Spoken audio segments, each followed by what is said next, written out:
If you were transported into an alternate reality full of deadly killers, what would you do? Masked murderers are hunting you down, and the consequences for being caught is a gruesome death. I'm here to break down the mistakes made, what you should do, and how to beat the masked killers in High-Rise Invasion.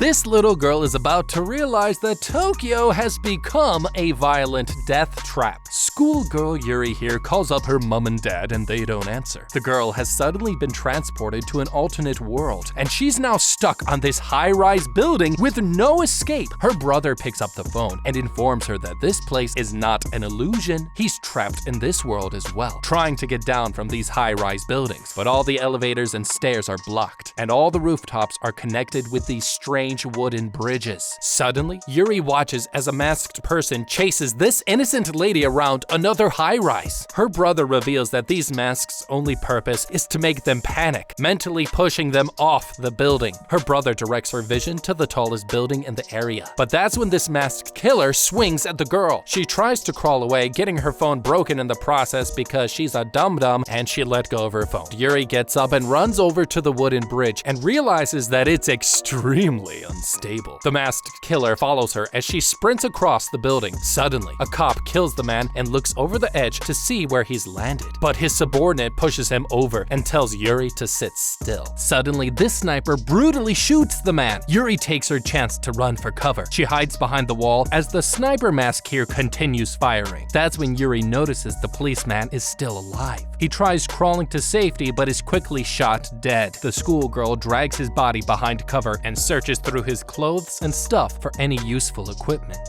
Okay, based on the clothes we're wearing, we've just been transported from a breezy day at a Japanese high school all the way to an endless maze of deadly high-rise buildings. Now, we don't have time to think about where we came from since the situation has already become a shit show. That sniper over there just saved our lives, meaning that not all the people in this world are out to kill, which is great if he hadn't fired off a second shot at us.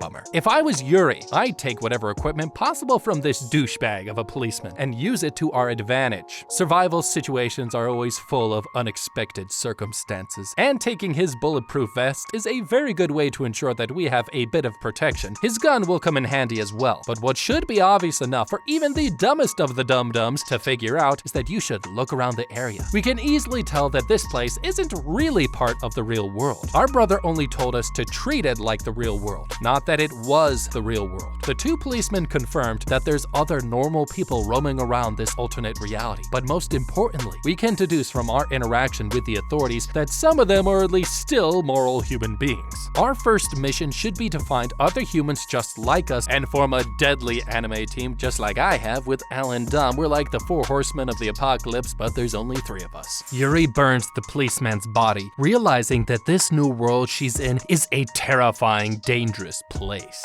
Later, she spots a masked maid staring her down. Yuri whips out her new gun, watching as the killer jumps a massive distance to reach her. The maid runs towards Yuri and slashes her with a scythe. Yuri shoots back, quickly realizing that this killer is seemingly immune to gunshots. However, she doesn't want to fight. Yuri pretends to back off and jump off of the building, tricking the killer into a deadly headshot. She climbs back up to see that the killer is in fact human. The lady tells her that those who wear masks are under some sort of mind control. Yuri walks closer, but the mask insists that she stays put or she'll be killed. The lady is currently under mind control and tells her to never look in the back of a mask or else be forced under the command of a strange entity. She repeats the words of a computer shutdown sequence and is forced to destroy herself. Yuri tells her to take the mask off, but the lady says her goodbyes before falling off of the high rise. Yuri realizes that she just made her first kill in this deadly world. She freaks out when suddenly a ghost of the policeman climbs up on the railing. He teases the girl, vanishing before she can respond. Now she knows that these masked killers aren't the real enemy. Whoever is giving the commands are responsible for everything. Later, she finds a bag full of food and a gun. Yuri realizes that she needs to figure out what the hell is going on as she looks at the next sinister high-rise building. She finally decides to sack up and walk inside and finds a woman with a bullet wound through her head. Opening this note on the body, she reads that a helicopter service is operating, which can and send them back to their reality. Suddenly, she peeks around the corner to see this blonde girl, Nisei, readying her gun at a defenseless man. Yuri shoots the gun away with freakishly Hawkeye accuracy and then begs the girl to talk it over, but the mystery girl kills her target anyways, nearly decapitating the man. Yuri, pointing her gun towards the girl, gets ready to kill her now. This causes the girl to break down and cry, causing the both of them to suddenly decide that they are not going to kill each other for now. But then they're interrupted by this masked sniper, and the schoolgirl saves them both from certain death. Hiding behind the wall, the sniper bounces his bullet off of the knife and nearly manages to hit them. Nisei takes her up the stairs and decides to set a little trap for the man, setting off this grenade as it blows him off of the building, leaving them safe for now. Yuri thanks the girl for helping out but notices a familiar hat on the ground and spaces out for a sec. Nisei then says that she's taking the helicopter upstairs, so Yuri hands over her ID and tells Nisei to tell her parents where she's been. They hear the helicopter leaving and the girls rush upstairs to find that it's already taken off. They're stuck in this world for a bit longer.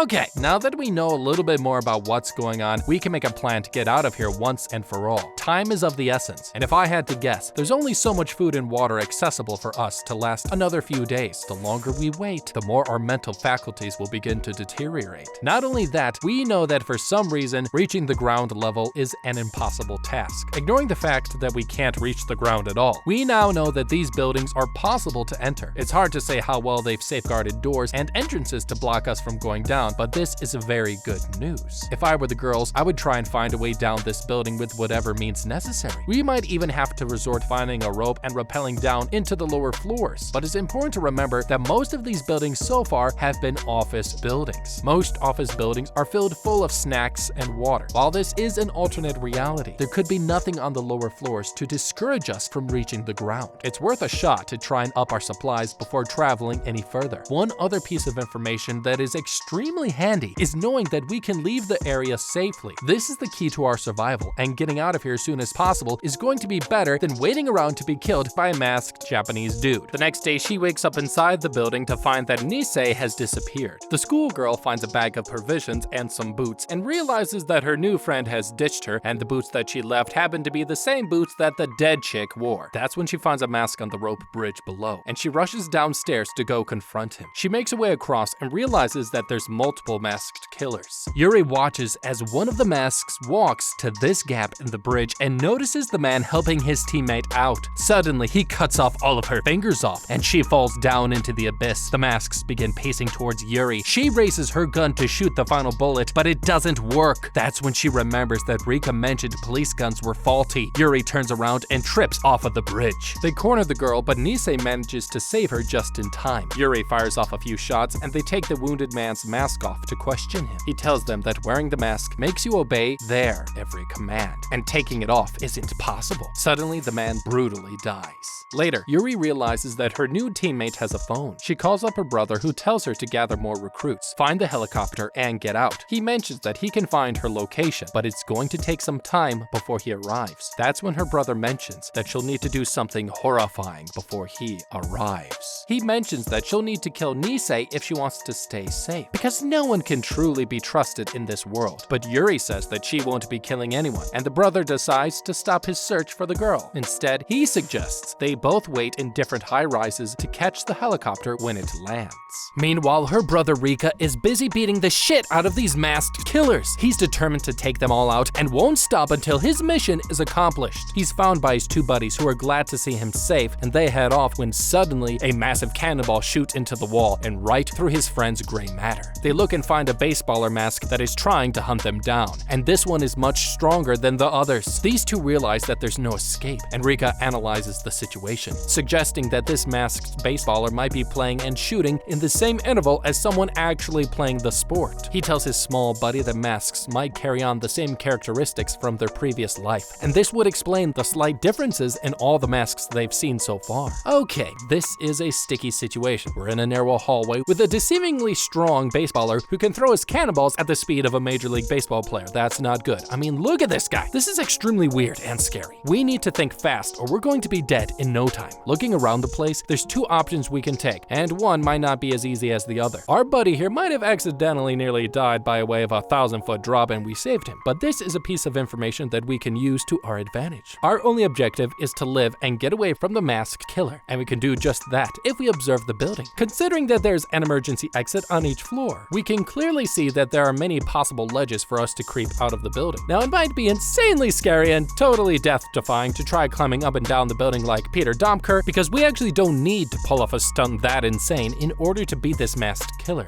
If both Rika and his buddy made the clutch decision to hang off of the fire exit ledge, they can wait until the baseball mask guy loses sight of them and either turns around or goes down another hallway. Then they can climb up from the ledge and surprise them from behind. Now, this is something else that is easier said than done, I know, but it's life or death and we have to take a chance. Since Rika here was smart enough to figure out that masks share the same characteristics and mannerisms as their professions from the real world, we can assume that the baseball mask has a strong amount of explosive power, the opposite being static strength like the type seen in bodybuilders. This actually doesn't benefit us, since the best option would be to sneak from behind and strangle him based on the mask's build and how he threw the ball. His position would be a pitcher, which means that it's very likely that he can not only throw fast, but he can also throw different kinds of pitches, such as a curveball or a slider. And it also means that up to a certain distance, he's extremely accurate. While it might seem like a better idea to avoid the killer altogether, taking this guy out means that we have one less problem to worry about. They confront the pitcher with a large hammer, and Rika just narrowly avoids a deadly pitch. He signals his buddy to shoot the lights out and smashes the man's mask off. Freaking out, Rika's buddy shoots the guy right in his head. The next day, Nisei picks up a call to find out that it's her old friend, Rika. He apologizes to the girl for what happened in the past and tells her to take care of his sister. Later, she admires the view from this high-rise, but is caught by a masked chef. He pulls the girl down into the building and introduces himself, but this mask is one they haven't seen before. The man mentions that he's not like the other masks. He's managed to keep his free will. The chef then kicks over a bag of decapitated heads and walks towards the girl, putting a saw to her neck as she prepares to die right here. But suddenly she's saved by Yuri, who shoots the man and throws her over a gun. Suddenly the man gets back up again and starts pacing towards her. That's when Nisei slashes him to bits, tearing the man's head right off of his body. Outside, they find a mysterious group that's looking for more teammates. Okay, now this is more of a bodacious booby trap if I've ever seen one. While making more friends in this alternate reality is a great idea, but leaving a cryptic message asking to meet up is not going to go over well with me. We have to remember that our objective is to find a helicopter, get on it, and get the hell out of here. If we somehow manage to have a dozen people in our group, we'll spend the next year fighting over whose turn it is for the helicopter. Either way, we shouldn't have been taking this note as legitimate. We've just found out that these masked killers can keep their free will, meaning that this could be written by a masked individual as well, luring innocent people to their location and killing them. Not only that, the message was found right next to where we killed the masked chef. How would someone be able to write that message down with a masked killer on his tail? Something is fishy, and they're about to find out why. The girls decide to meet up at a location listed and see what it's about, following the way marked. They end up finding themselves in front of a masked man. His lackeys subdue the girls, and the man takes off his mask, saying that he has a special type of jackpot mask. If this type of mask is found, they can end the world they've been put in. He whips off the tape and reveals that he has one right here, but that's when this rider mask interrupts them and begins killing all of his lackeys. He stands in front of Yuri, and the girl gets ready for her final stand, but in a twist, Nisei puts on the jackpot mask. She begins laughing like a maniac and jumps towards the man, slicing his arm clean off. The man punches and breaks her mask. She jumps back and tells Yuri that it's all a part of her plan. She puts on the mask knowing that some can retain their free will. The masked rider attacks, and Yuri notices that her reflexes have increased heavily. She grabs the man's leg, and Nisei takes the killing blow. This grisly traveler, Sachio, tells them that he's arrived to kill any of God's candidates. The man questions if they're masks, asking to lend them his power. He used to have a tight group of teammates, but they were ambushed and killed by a God candidate, someone whose aim is to stop people from ending this reality they've been put in. The girls agree to help him in order to find new intel. They confront the surgeon, who tells them that he hasn't gathered enough allies. That's when he reveals that he brought a God candidate and a maskless mask user. He's getting revenge for his family, and that's that. The surgeon sicks his masked assistant at the group. She remembers that Yuri told her to tire them out first, and manages to fight her off. That's when Sachio rushes towards the girl and gets a sword to the chest. The two girls continue fighting, but another mask blindsides the group. Yuri shoots him down, and the surgeon's plan of living in this world has failed. The man begins to go crazy, giving the girls no option but to kill him. Suddenly, the giant tower explodes in a cloud of smoke. Yuri decides to take this opportunity and bluff the surgeon into thinking that it was her doing. His assistant tries to protect him, submitting to the girl's lies. Yuri asks the man to help Sachio with his wounds and team up for the time being. Meanwhile, this samurai masked man is confronted by Rika and his buddy. The killer hands over a cell phone to the boy, hearing the voice of another student. student. Rika questions how he got these powers, and the kid explains that he put on a mouthless mask, which gave a collection of powerful abilities. It broke off, and now he's a god candidate. The lucky person to become god will have all their wishes come true.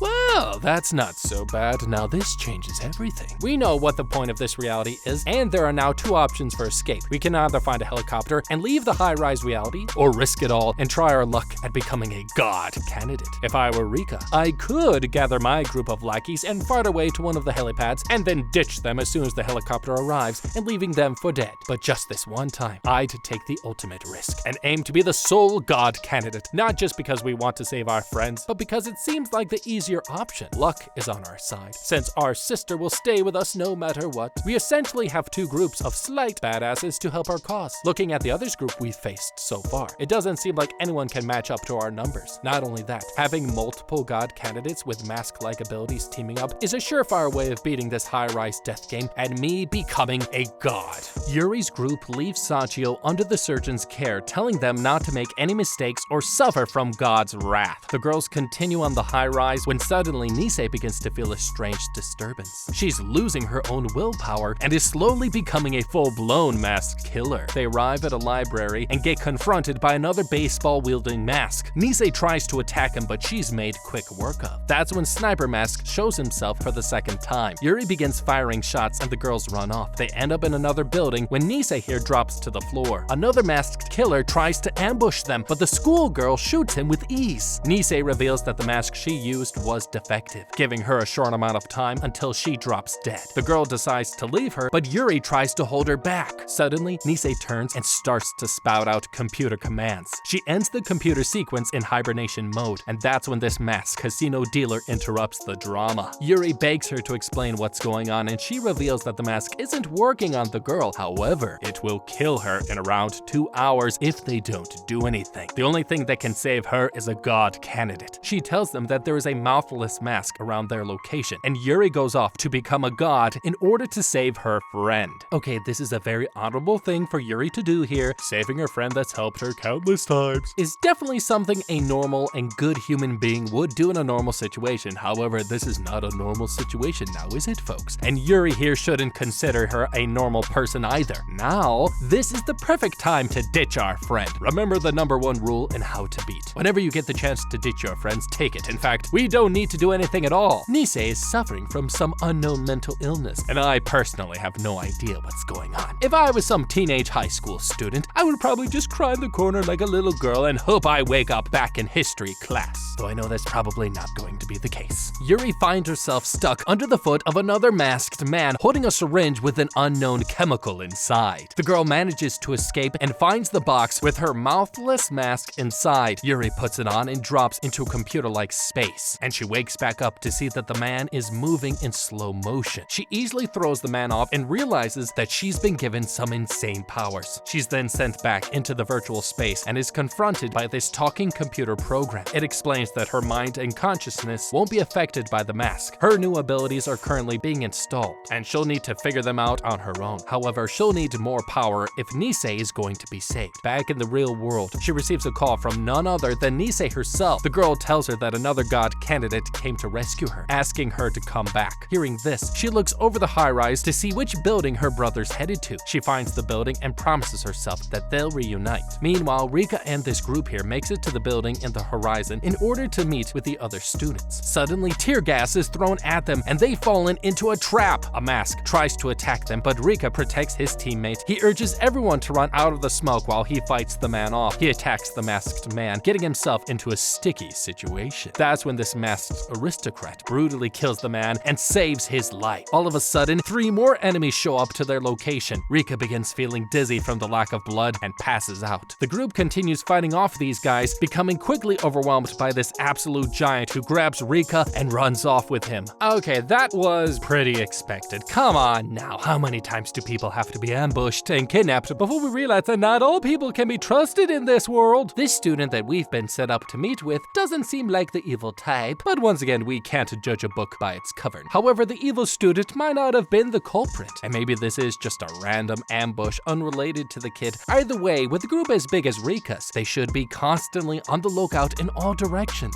looking for anything out of the ordinary. Having a large group does have both its advantages and disadvantages. There's power in numbers, but arguments can break out amongst the group and cause problems to arise when they're in a combat situation. Problems that which could turn out fatal. But back to the situation at hand. Rika here put his group in a terrible situation and could have avoided being kidnapped with some unbelievably quick thinking. Our group is big enough to take them head on, but we're at a disadvantage because of the smoke. If I was Rika, I would simply run out of the smoke and put my own life at danger for once in my life and scream out to the rest of my group so they can back me up. The masked killers will hopefully be distracted by my macho screaming and flip the element of surprise back onto them. Yuri finds out that her brother has been kidnapped. She freaks out and decides to chase him down. She runs into Nisei, who's in the middle of a dangerous situation. Yuri promises to kill the enemies for her when suddenly a bunch of grenades come launching their way. She shoots them all instantly, and everyone realizes that she's become something truly freaking awesome, a god candidate. Sniper Mask takes care of the enemies, and Nisei here explains that he's part of the team now. Yuri admits that she's put on a mask and has gained new powers. This blue-haired girl, Kuon, interrupts their moment to introduce herself. She shakes hands with Yuri, causing an electric spark to show up. The blue-haired girl realizes that she's also a god candidate and sends her a message from Sniper Mask. Leave the area and keep away from him in case he accidentally attacks. Meanwhile, Rika is then taken to a mysterious building where this god candidate, Aikawa, has summoned him. The man informs him that he wants to bring peace and create a perfect society. He wants Rika to cooperate and use the people that he's gathered around him to help him achieve this. And the brother, under duress, decides to go along with his demands for the time being. The man compliments Rika on his will to succeed, ordering his assistant to hold him up. Aikawa reveals that he can hold up to 30 masks with his abilities. Upstairs, he continues to explain that this world has no god, and that is why they need to hold a competition in order to crown one. He takes the kid upstairs, showing him this massive tower. Aikawa explains that the only way to enter is by taking the helicopter. He says that all these other danger elements of the high-rise world are tests to see who can handle the position of god, and he's just about past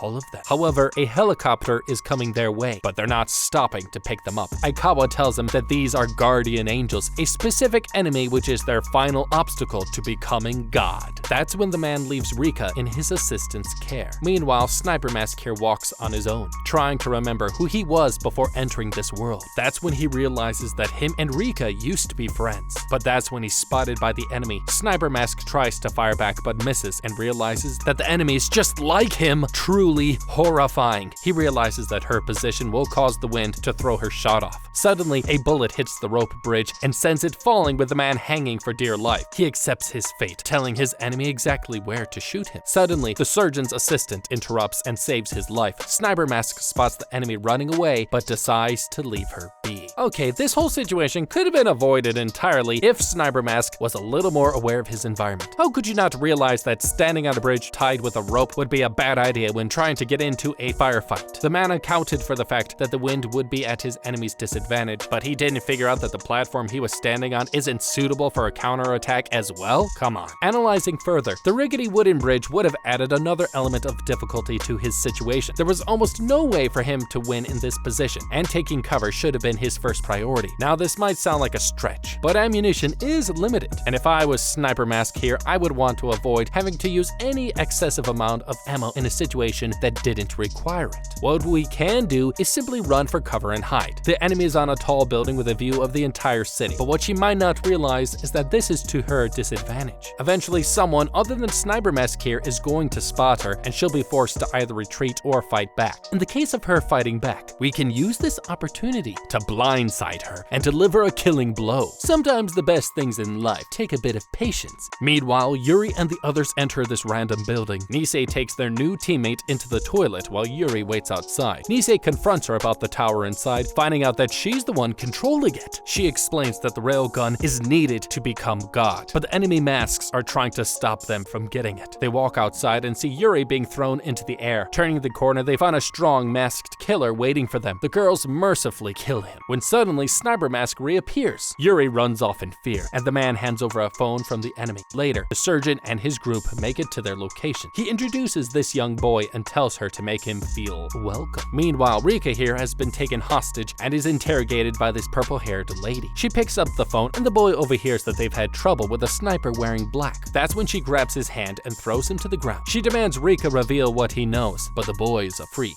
and hits his face on the ground before explaining that Sniper Mask is an extremely dangerous mask, and he passes out from the blood loss. The surgeon explains that evil force is out there killing god candidates one by one. He requests Yuri's help and she agrees to cooperate, joining forces to defeat a common enemy. Nisei is given an urgent call and tells the surgeon to stay put. They arrive outside of his room where his assistant tells Yuri to pay him a visit by herself. She walks in apologizing for their differences. That's when she hands over a photo from his brother and reveals what he's remembered. He invites the girl inside, taking off the mask and showing his handsome stud face. The other girls switch spots with Yuri, connecting hands as they suddenly get sent off into his memories. Meanwhile, Yuri speaks with the surgeon's group where she's been given a brand new piece by the grisly traveler Sachio. The girls hear a scream coming from the other building. Running across the rope bridge, she walks into this dark room but isn't prepared for what she sees. This girl's dismembered head. She's too late, and now these people want her dead as well. The men attack her on sight while Yuri here takes each one out with ease. However, she doesn't realize a stronger mask is watching her from behind. Yuri drops to the ground after her ambush, and the investigator mask realizes that this is his opportunity. He paces in the room and prepares to kill this girl right here and now. He chases Yuri around the room while preaching his master Aikawa's dreams for the world. Cornering Yuri, he gets ready to brutally kill her, but Nisei suddenly appears and stops the mask from attacking any further. They hold him down and try to gather some intel from the man. However, all he reveals is that his master Aikawa will soon be the strongest man in the world. Later, they receive a message from someone showing the building that Yuri's brother is in. That's when the surgeon walks by and informs them that he wasn't able to get any intel from the student mask. However, he was able to acquire a new ability which allows him to stop a mask's movement. Sniper Mask volunteers to test it out, and the surgeon points his finger to the man. He admits that it didn't work as intended, but it was able to stop his movement for a split second. Upstairs, they spot the purple-haired lady on this roof.